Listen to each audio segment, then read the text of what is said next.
일상을 경험하는 목회자, 일상 속에서 성도들의 삶과 함께 부대껴서 살아가는 그런 목회자로서의 어떤 삶이 최근에 많이 이제 좀 부각이 되고 있는 것 같아요. 그런 부분에서 정말 치열하게 또 헌신적으로 또 성실하고 신실하게 삶을 살아오시는 두 분의 목회자분들 오늘 모시고 조이북스의 제공으로 오늘 조이북스와 세움북스 그리고 상봉 종합기독교백화점의 제공으로 이 귀한 자리를 좀 갖게 되었습니다.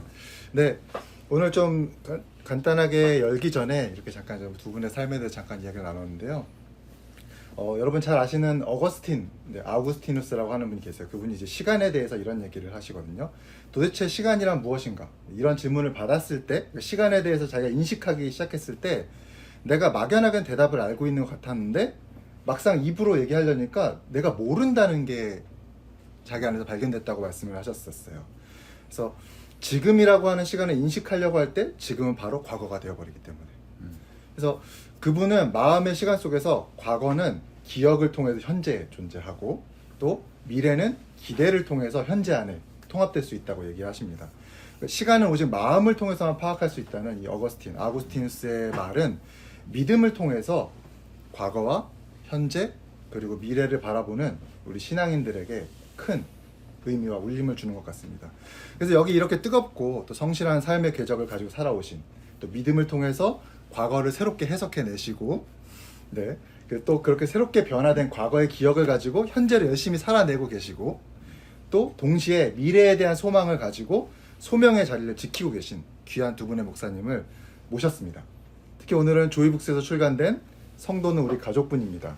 의 저자 김민철 목사님, 그리고 세움북스에서 출간된 작은 자의 하나님 저자 서진교 목사님, 이렇게 함께 두 분의 삶 이야기 그리고 책 이야기를 들어보는 시간을 갖도록 하겠습니다. 먼저 두 분 각자 자기소개 좀 부탁드릴게요. 네, 안녕하세요. 그 작은 자 하나님 그 저자 작은 자 서진교 목사입니다. 네. 참 작으시죠? 네. 귀여우시고. 네. 안녕하세요.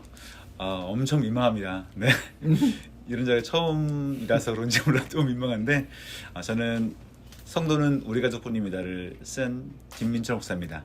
경기도 이천에서 10년째 열심히 목회하고 있습니다. 네. 네, 감사합니다. 예정에 없는 질문이었지만 두 분이 책을 어떻게 쓰게 되셨는지. 저는 그 장애인 자립 사역하면서요. 교회에 이제 장애인의 자립을 알리는 일을 하다가요. 몸이 좀 안 좋아졌어요. 근데 이제 그때 저를 도와주시는 이제 그 김영환 목사님이나 이제 그 세움북스에서 이제 제 사역을 좀 제가 몸이 좀 힘드니까 책이 나오면 책이 좀 제 사역을 알려줄 거다 하셔가지고 이렇게 좀 배려해 주셔가지고 원고 검토하고 그렇게 해서 책이 나오게 됐습니다. 네, 목사님은 간결하게 설명하시네요. 네, 부담 가지실 필요 없어요. 네. 길게 하셔도 돼요. 네.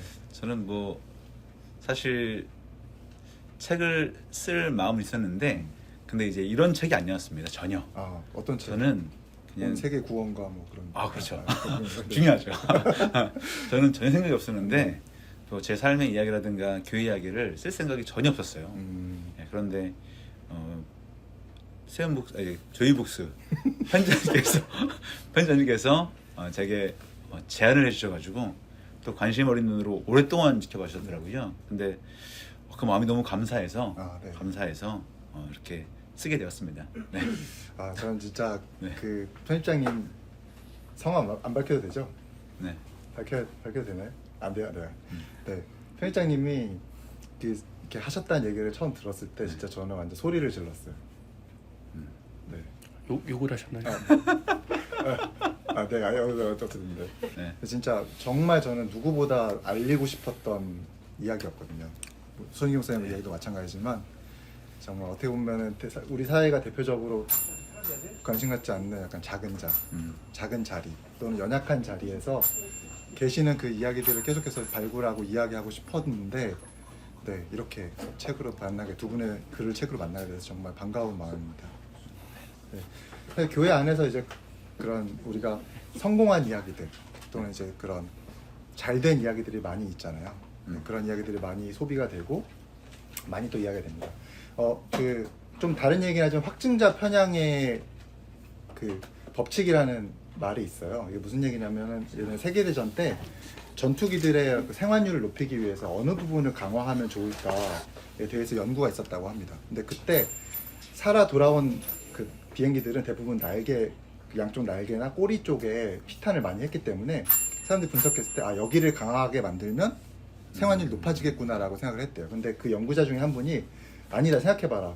여기 동체나 그런 쪽에 맞은 비행기들은 아예 생환 자체가 불가능했기 때문에 오히려 그 흔적이 없는 곳을 더 강화해야 된다는 꺾그 역발상을 하셨던 거예요. 우리가 생각해보면은 생존해서 돌아온 사람들, 상처를 입고 고통을 받았지만 그래도 상대적으로 경미해서 버틸 수 있었던 사람들의 이야기나 아주 소수의 그런 성공한 이야기들은 살아남은 사람들의 이야기는 더 확장되고 더 많이 이야기되지만 실제로 거기에서 더 큰 피해를 입고 더 어려움을 겪었던 사람들의 이야기들은 아예 이야기조차 되지 못하는 것 같아요. 우리가 삶에서 교회에서나 또 어떤 우리의 삶에서 이렇게 너무 강한 이야기들, 성공한 이야기들, 승리한 이야기들만 너무 많이 이야기되다 보면 어떤 정말 살아남은 사람들의 이야기에 편향되게 되고 성공이나 그런 사회적으로 잘 되는 것들이 정말 핵심이고 중심이라고 하는 착각들이 생길 수밖에 없는 것 같습니다. 그래서 저는 이 안에서 이렇게 두 분 이야기처럼 뭐 성공을 했냐 안 했냐 그런 부분이 아니라 정말 잘 살아내고 계시고 상대적으로 덜 조명받고 덜 이야기되는 부분들을 더 많이 끌어올려서 그 이야기들을 더 많이 나눴으면 좋겠다는, 더 평범한 사람들 이야기들이 더 많이 좀 우리 안에서 나눠지면 좋겠다는 생각을 또 해보게 됩니다. 이런 자리를 또 그래서 허락해 주신 두 출판사와 또 상공몰에 감사를 드리면서 본격적으로 이제 오늘 이야기를 좀 진행해 보도록 하겠습니다. 오늘 이야기는 아까 아우구스티누스 얘기처럼 과거와 현재와 미래의 세 가지 파트로 좀 나눠서 진행할 텐데요. 먼저 과거에 대해서 좀 이야기를 들어보려고 합니다. 네, 과거의 첫 번째 질문입니다. 지금까지 살아오면서 여러분 가장 기억에 남는 사건을 하나씩만 좀 말씀해 주시면 감사하겠습니다. 제가 이제 가장 저를 좌절하게 했던 사건이 하나 있었는데요. 바로 그 신학교에서 등록금을 내지 못해서 퇴학을 당했어요. 아하. 그러니까 이제 제 책에 나와 있지만 제가 고등학교 4학년 때 고등학교를 자퇴하고 프로게임단에 들어가서 게임을 하다가 주님을 만나서 신학교에 들어갔거든요. 그래서 이제 그 부르심에 따라서 쭉 가는데 누구보다 열심히 기도한다고 하고 뭐 봉사하고 열심히 사역했는데 그 3학년 때 결국에 등록금을 내지 못해서 이제 퇴학을 당하거든요. 그러니까 그때 이제 굉장히 그 마음이 너무 힘들더라고요. 나는 부름받아서 왔는데 신학생인데 기도했는데 등록금을 내지 못해서 퇴학을 당한다는 게 너무 받아들이기 힘들었고 너무 힘들었어요. 그리고 그 당시에 이제 또 제 부모님이 이제 알코올 의존 때문에 집이 많이 어려웠는데 그때 정말 어려워서 이제 살던 집을 정리하고 그 컨테이너 박스에 들어가 살았거든요. 그러니까 이제 매일 그 컨테이너 박스에서 퇴학당한 아무것도 아닌 제가 어머니 아버지 이렇게 항상 오시고, 예. 근데 그 와중에 이제 나는 신학교에서 퇴학을 당해서 하나님께 버림받았다라는 그런 확신이 있는데 제가 비빌 언덕이 없는 거예요, 인생에. 그러니까 또 교회 갈 수밖에 없고 교회 가서 기도하고 그러다가 한 번은 그 교회 평소처럼 기도하러 가는데 그 폭우가 쏟아지는 날에 저도 모르게 제 안에 있는 울분이 이제 폭발하더라고요. 그러면서 이제 하늘을 향해서 뭐 삿대질도 하고 근데 또 바보같이 또 교회 가서 기도하는데 그날은 하나님이 저를 안아주시더라고요. 그러니까 제가 그때 한 가지 깨달은 건 뭐냐면 보통 우리가 신앙생활을 할 때 뭔가 잘 되고 뭔가 기도가 응답되고 내 삶이 순탄하게 갈 때 하나님이 나와 함께 하신다라는 그런 믿음의 확신을 가지기 쉬운데 저는 그때 깨달은 건 뭐냐면 내가 가장 힘들고 어려울 때 내 삶에서 내가 하나님으로부터 가장 멀리 있다고 느껴지는 순간에 하나님이 가장 가까이 계시다라는 걸 그때 깨달았어요.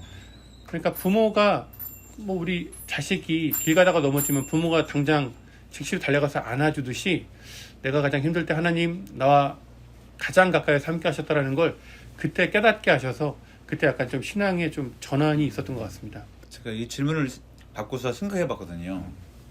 저에게 좌절을 준 경험이 있었나? 사실 돌아보면 객관적으로는 힘든 일이 좀 많았거든요.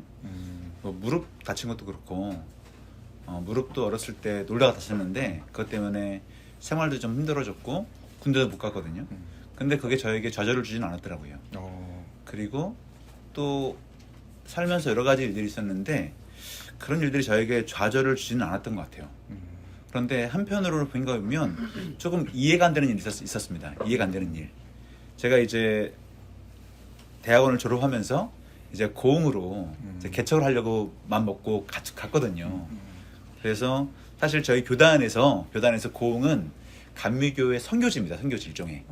그래서 그 전라도 지역이 선교지였어요. 이름도 붙어 있습니다. 저희는 연회가 있는데 연회가 선교연회였어요. 당시는. 지금은 특별연회인데 옛날에는 선교연회라고 해서 교회 숫자가 적었습니다. 적었기 때문에 당연히 저희 입장에서는 고흥에 개척을 하면 젊은 개척하니까 당연히 되겠거니. 그리고 교단에서 뭐 도움을 주겠거니 생각했는데 오히려 허가가 안 났어요. 허가가 안 나는데 지금 방송 중이라 말씀드리기 좀 어렵고 조금 상당히 좀 이해할 수 없는 정말 너무나 이해하기 어려운 그리고 지금 생각해도 사실 이해가 안 됩니다. 안 되지만 저희 허가 내지 않았을 때 조금 힘들다기보다는요 이걸 받아들이기가 좀 힘들었어요. 왜냐면 저희는 이제 개척 허가가 나야 목사 안수를 받을 수 있거든요. 허가가 나고 과정을 밟아서 안수를 받는데 허가가 안 나면 안수를 못 받으니까 어쨌든 목회하기 위해서 개척을 한 건데 안 되니까 참 어렵더라고요. 시작부터 이렇게. 그렇죠. 네. 시작부터. 그래서 그게 좀 저에게 힘들게 했는데 나중에 시간이 지나서 이 나름대로의 답변을 내렸죠. 내렸지만 지금 돌아보면 그것이 저에게 조금 힘들긴 했습니다. 예, 그렇다고 뭐 좌절하진 않았고요. 네. 네. 그러면은 또 반대로 좀 여쭤보고 싶은 거는 성취감을 주었던 사건이 있으셨는지. 제가 이제 고등학교 때 도시로 올라왔습니다. 그러니까 시골에서 살다가 그러니까 나름대로 이제 좀 민망하긴 한데요. 시골에서 공부를 좀 하다 보니까 좀 하셨군요. 그 주변에 저희 주변의 가족들이 저 도시로 올라가라라고 말씀을 하셨고 그리고 당시 제가 다니던 시골 학교에서도 매년 한두 명씩은 도시로 보냈거든요. 그래가지고 저한테 그런 제안을 하셔가지고 딱 도시로 왔는데 지금 와서 알게 된 건데 그 당시에 제 동기들은 제 친구들은 이미 선행을 엄청 많이 했더라고요. 엄청 많이 해서 고등학교 1학년 과정을 전 처음 시작할 때 친구들은 고2 과정, 고3 과정을 막 하고 있었으니까 그 차이가 어마어마하더라고요. 그래서 첫 시험 봤는데 당시에는 한 반에 52명이었고요. 그리고 전교생이 12반이었으니까 600명 넘었습니다. 근데 어쨌든 52명 중에서 반에서 37등을 했고 두 번째는 44등을 했어요. 되게 굉장히 충격적이더라고요. 그래서 근데 이게 좁혀지지 않더라고요. 격차가. 처음에는 좁혀지지 않지만 어쨌든 고3 내내 정말 열심히 공부했습니다. 열심히 공부했고 근데 목표가 있어가 아니라 그냥 남들이 다 하니까 다 하는 애들이니까 한 건데 그러다 보니까 아침 7시에 가서 밤 10시까지 고3 때는 밤 10시 반까지 학교에 못 나왔어요. 그쵸, 학교 안에서만 있었는데 그리고 집에 와서도 새벽 1시까지 공부하고 잠들고 했거든요. 이야. 그러다 보니까 나중에는 고3 때 그 마지막 졸업할 때 성적이 반에서 13등인가 14등을 했습니다. 네. 어쨌든 나름대로는 많이 했거든요. 나중에 보니까 그게 저한테는 굉장히 큰 성취였더라고요. 그리고 그렇게 삶을 살아왔던 그 고3의 과정이 지금의 제 삶에 맞는 것 같아요. 제가 요즘에 아이들을 가르치면서 많이 하는 얘기거든요. 아이들을 가르치면서 지금 너네가 어떤 의미 없이 무슨 목표 없이 뭘 할지라도 그래도 지금 이 순간순간을 성실하게 살아가는 게 중요하다. 성적을 잘 얻기 위해서가 아니라 이 과정을 잘 밟아놓으면 성실히 해놓으면 나중에 언젠간 이게 도움 될 거니까 너에게 도움 될 거다라고 많이 강조하기도 합니다. 네. 고3을 인생에서 제일 재밌게 논 저로서는 잘 이해할 수 없는 정말 재밌게 놀았거든요. 네. 목사님은 어떤 사건이 있으셨나요? 저는 아까 말씀드린 그 이야기에서 집이 그렇게 제가 고등학교 그러니까 등록금 내지 못해 퇴학을 당하니까 영장이 날라오더라고요. 그렇죠. 예, 그래서 군대를 갔는데 군대를 가서 제가 이제 훈련을 갔다가 몸이 좀 안 좋아서 군병원에 입시를 했어요. 근데 군병원에 입시를 했는데 가서 보니까 보통 군인이 병원에 입원을 하면 이제 편할 거라고 생각을 하는데 정반대더라고요. 왜냐하면 그 군인들이 군병원에 있으면 몸은 편해도 마음이 이제 죽을 것 같아요. 자대 돌아가면 이제 죽는다라고 생각하거든요. 아, 그렇죠. 선임들이 꿀 빨다 왔다고 아, 죽일 걸 알기 때문에 그 어떻게든 이제 거기에서 나는 부대가 아니라 집으로 가야 된다라는 일념으로 자해를 해요. 예, 그래서 그럼 아침에 이제 조회 끝나고 이제 다들 자유 시간에 그 특히 이제 어깨 수술한 환자들이 서로 이제 그 병동 뒷문으로 나가서 후미지는 곳에 가서 서로의 팔을 잡고 이렇게 어깨를 빼줘요. 왜냐하면 어깨 수술 한 번 하는 환자들은 재수술하면 무조건 의병전형이거든요. 그러니까 다들 마음이 굉장히 가난했어요. 근데 이제 제가 그 첫 주에 입시라고 첫 주에 군병원 가니까 그 기관병들, 의무병들 앉는 자리는 꽉 찼는데 환우들 앉는 자리는 5명 있더라고요. 그래서 그날부터 이제 그 목사님하고 얘기해서 환우회라는 걸 조직을 해서 열심히 이제 막 환우들 만나러 다니고 그리고 모임 조직에서 하고 그렇게 하다가 이제 제가 수술할 때가 됐어요. 그래서 군병원에서 이제 수술을 했는데 수술이 잘 끝나고 회복실에 이렇게 가만히 누워 있는데 외롭더라고요. 찾아오는 사람도 없고 뭐 어머니 아버지가 또 올 수 있는 상황도 그렇죠. 아니고 그러니까요. 그래서 이게 아픈데 혼자니까 외롭구나라는 그런 마음을 가지고 퇴원하고 나서 그 다음 날부터 제가 뭘 했냐면 그 병동 뒤편에 보면은 화이트보드 큰 거에 수술 일자가 다 있어요. 그럼 누가 수술한다 그러면 이제 무조건 이제 회복실에 제가 가는 거죠.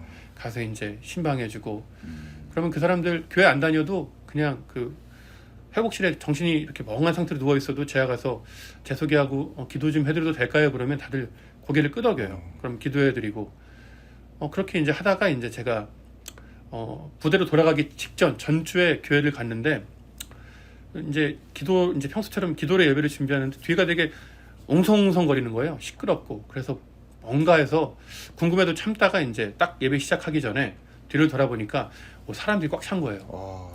그래가지고 사람들이 꽉 차고 그 환자들 앉을 자리가 모자라니까 이제 기관병들 앉는 자리까지 가서 앉고 근데 그거보다 더 놀라운 건 뭐냐면 그 짧은 순간에 제가 뒤를 돌아보는 그 0. 몇 초의 순간에 제가 사람 수를 순식간에 다 셌어요. 제가 사람 수를 그렇게 빨리 세더라고요. 근데 그 순간 제 마음에 두려움이 쿵 하고 임했어요. 진짜 뭔가 일종의 특별한 체험이었는데 두려움이 임했어요. 그러면서 다윗이 인구조사했던 게 오버랩 되더라고요. 그래서 하나님이 왜 다윗이 인구조사했을 때 벌하셨는지 그때 알았어요. 네, 그러면서 이제 그때 이후로는 사역을 할 때 굳이 의식적으로 숫자를 안 세요. 그러니까 숫자만 세면 숫자만 보이고 사람에게 집중하면 사람이 보이더라고요. 그래서 어떻게 보면 그때 저에게는 그게 가장 큰 성취요 교훈을 주었던 사건이었습니다. 중요한 메시지가 또 메시지가 나왔네요. 본의 아니게 설교를 해서 죄송합니다. 아닙니다. 네. 군대를 가가지고 군대를 못 가가지고 이게 공감은 안 되는데 거친 삶을 살아오셔서 못 가신 건가요? 아니요 무릎 수술해서. 근데 정말로 그 숫자가 보였다는 게 너무 와닿는 것 같아요. 그 사역자들이나 또 그런 교회에서 사실 우리가 사역을 할 때 숫자라고 하는 거를 완전 놓을 수는 없잖아요. 이게 이제 근데 그거에 대해서 그냥 뭐 그게 전부는 아니지만 그래도 그걸 놓을 수는 없지만 그래도 그것만이 아니라는 거를 정말 사역하시기 전에 초기에 딱 알려주셨던 그 사건인 것 같아서 되게 이거 어떻게 좋다고 말하고 싶은데 그냥 그렇게 말하고 끝내고 싶지 않은데 적절한 단어가 생각이 안 나와서 정말 좋으네요. 네, 그게 우리의 삶에서 있었던 일들이 좌절이든 성취이든 어쨌든 간에 뭔가 의미를 남기고 두 분의 이야기를 들으면서 참 깊게 다가왔던 것, 의미 있게 다가왔던 것은 그 지나간 시간들이 어떤 시간이었든지 간에 그냥 지나가지 않고 뭔가 그 안에서 의미를 잡으셔서 자기 것을 만드셨다는 것에서 정말 놀라움을 느끼고 그렇다면은 또 과거의 이야기를 좀 더 들어보고 싶은데요. 두 분 이제 살아오시면서 가장 중요한 선택의 순간이 있었다면 어떤 것이었는지. 제가 저는 이제 지금 장애인 사역하기 전에 청년 사역을 했는데요. 청년 사역을 할 때 그때 그 교육 전도사였어요. 신대원 졸업하고. 근데 그때 당시에 이제 아이가 태어나고 근데 아이가 아파서 매일 병원에 가고 근데 제 사례비는 그때 100만 원이 안 됐거든요. 근데 이제 계속 버티다가 이제 도저히 안 되겠더라고요. 이게 뭐 애가 아파도 병원을 못 데려가니까 그래가지고 이제 고민하다가 이제 담임 목사님한테 이제 전임 사역지로 옮겨야겠다라고 말씀을 드렸어요. 근데 이제 그때 당시에 담임 목사님이 제 사정을 아시니까 그러면 그때 당시에 안양의 큰 교회에서 전임 사역자를 구했거든요. 그래서 이제 거기 담임 목사님한테 바로 이제 연락하셔가지고 그냥 이렇게 글로 가면 된다. 그래서 이제 그렇게 하고 근데 그렇게 목사님하고 얘기한 그날이 토요일이었는데 토요일날 집에 가서 기도를 하는데 버텨야 된다는 마음을 주시더라고요. 하나님이 버텨야 된다. 그래가지고 꼭 그럴 때만 이렇게 버텨야 그러니까요. 된다는 마음을 주시고 네. 그러니까 참. 그래가지고 그래서 다음날 이제 교회 가서 이제 담임 목사님한테 가서 목사님 제가 밤에 기도해 봤는데 죄송한데 버텨야 될 것 같다고 버티겠습니다. 그러니까 목사님이 이제 너무 좋아하시는 거예요. 그러면서 교육자들 전부 다 집합해놓고 목회자는 돈을 보고 따라가면 안 된다. 그러면서 이제 목사님이 그날 또 마침 방이었어요. 그래서 장로님들한테 제 이야기를 하니까 전임 티오는 없지만 준전임으로 세워주시고 사례비가 2배가 올랐어요. 그래서 그때 감사하게 그 어려운 시간을 버텨내고 그 버티면서 그때 담임이 강신웅 목사님이었는데 목사님이 굿윌 스토어라는 곳을 저한테 이제 데려가신 거예요. 목사님 때문에 굿윌 스토어를 안 거죠. 그러니까 그 시간을 버텨내고 목사님 때문에 굿윌을 알고 그러면서 제가 이제 장애인 자립사역을 시작하게 된 겁니다. 정말 중요한 사건이네요. 네네네. 그럼 목사님 또 어떤 선택에 날짜로 치면은 네. 2005년 12월 31일인데요. 네. 제가 군대를 못 갔거든요. 못 갔는데 군대를 못 갔지만 학교는 굉장히 오래 다녔습니다. 제가 이제 되게 군대 갔다 오면 학교 다니는 친구들을 보면 되게 7년 다니고 말거든요. 네. 근데 저는 학교를 8년 다녔습니다. 다녔는데 제가 2년 반을 휴학을 했고요. 1년은 자퇴를 했습니다. 자퇴를 했다가 재입학을 해가지고 학교를 다녔는데 그 시간 동안 뭘 했냐면 한 5년 가까이 밤에 일을 했습니다. 그런 일인데 당시에 IMF 터지고 나서 신용카드 대란이 맞물려서 저도 거기 휘말렸었거든요. 그래서 이제 카드값을 못 갚아가지고 돌려막다가 갚아야 돼가지고 이제 밤일을 시작하게 됐는데 그 야간에 일을 하다 보니까 제가 나름대로 또 영업을 또 잘해가지고요. 네. 잘해가지고 손님이 좀 있었습니다. 제 손님이 있었는데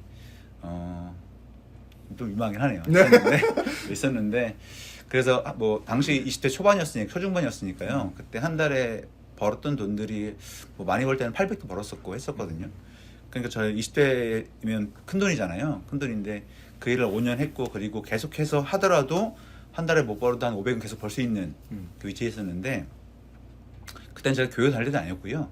대학생을 제가 8년 동안 교회 안 다녔습니다. 7년 반 안 다녔는데 그 시기 때 그 일을 계속 할 수 있었는데요. 갑자기 어느 순간 어느 날 그 일을 그만두겠다는 생각이 들었어요. 그게 제가 지금도 이해는 안 되는데 왜 그 일을 그만두겠다는 생각이 들었는지 모르겠는데요. 생각해보면 하나는 일단 저희 부모님께 죄송했어요. 부모님 되게 성실하셨거든요, 당시에. 근데 이제 아들은 어쨌든 부모님이 이렇게 키워주셔가지고 저를 이제 대학도 보내주시고 했는데 물론 제가 그 일을 하면서 모든 생계를 제가 책임지고 등록금 내고 다 다니긴 했는데 그럼에도 불구하고 제가 하는 일이 이렇게 떳떳하지 않았습니다. 그래서 부모님께 죄송했고요. 그리고 당시에 이제 무슨 생각이 들었냐면 제가 앞으로 만날 아내가 될 사람 그리고 제 아이가 될 아이들한테 제가 당시 하는 일이 그대로 계속한다면 이게 떳떳하지 않으니까 부끄러웠어요. 그리고 또 하나는 그 일 자체가 그냥 이제는 뭐라고 해야 되나 부끄러웠다고 해야 되나 제 스스로에게도 그래서 그 일을 그만두게 생각했거든요. 그래서 근데 그 일은 밤일이다 보니까 그러니까 사람을 상대하는 일이고 술을 파는 일이기 때문에 연말이 가장 바쁠 때입니다. 바쁠 때였어요. 연말에 돈을 가장 많이 벌 때인데 옛날에 송년회하고 하잖아요. 송년회 하니까 많은데 그래서 연말 되면 돈을 많이 벌 때여서 그러면 내가 언제까지 할까 하다가 그러면 말일까지 장사하면 한 해 말일까지 장사하고 나서 그 일을 그만두자라고 마음을 먹었거든요. 그래서 제가 2005년 12월 31일까지 딱 영업을 하고 그 일을 딱 그만뒀어요. 사실. 근데 굉장히 힘들었습니다. 왜냐면 그만둘 때 제가 받아야 될 외상값이 좀 있었는데 그 외상값을 제가 그 돈을 못 받으면 제가 다 갚아야 되는 상황이거든요. 그럼에도 불구하고 그 일을 제가 그만뒀어요. 그리고 그만두면서 그 바로 2개월에서 학교를 졸업을 했는데 사실 졸업을 하면서 바로 그 얼마 안 있다가 회심을 한 거죠. 예. 근데 제가 그때 그만두지 않았으면 아마 지금도 아마 그 일을 하고 있었을 것 같고요. 그리고 제가 종종 하는 얘기인데 그때 그만두지 않았으면 저는 지금 이 자리에 아예 이 세상에 없었겠다는 생각이 들어요. 네. 뭐 그 일을 하다가 아파서 죽었든 안 좋은 일에서 죽었을 것 같아서 저는 그때 2005년 12월 31일을 제 인생에 있어서 가장 중요한 획으로 봅니다. 네. 어떤 형태로든 이제 과거와 결별하는 거는 상당한 비용, 네. 비용이라는 표현을 썼지만 그 새로운 길로 나가기 위해서 지불해야 될 대가가 큰 것 같습니다.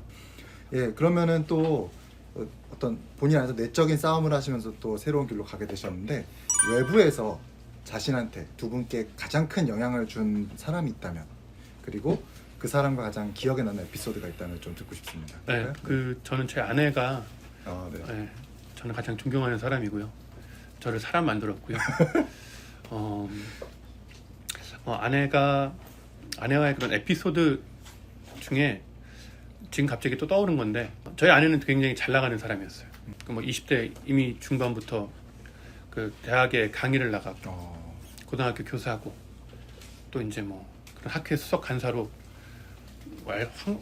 활발하게 활동을 할 때 저는 이제 그 대학생 그때 신대원 그때 자퇴했거든요. 네. 제가 제 책에도 나왔지만 제가 퇴학을 4번 하거나 당했어요. 그래서 그런 제가 그때 당시 신대원 자퇴할 때 아무것도 아닌 상태였을 때 그때 제가 이제 저희 학부에 있는 후배들이 마음에 걸려서 기독교 교육학을 하고 뭘 할 수 있을까 애들이 고민할 때 미자립교회를 돕는 수련회를 했어요.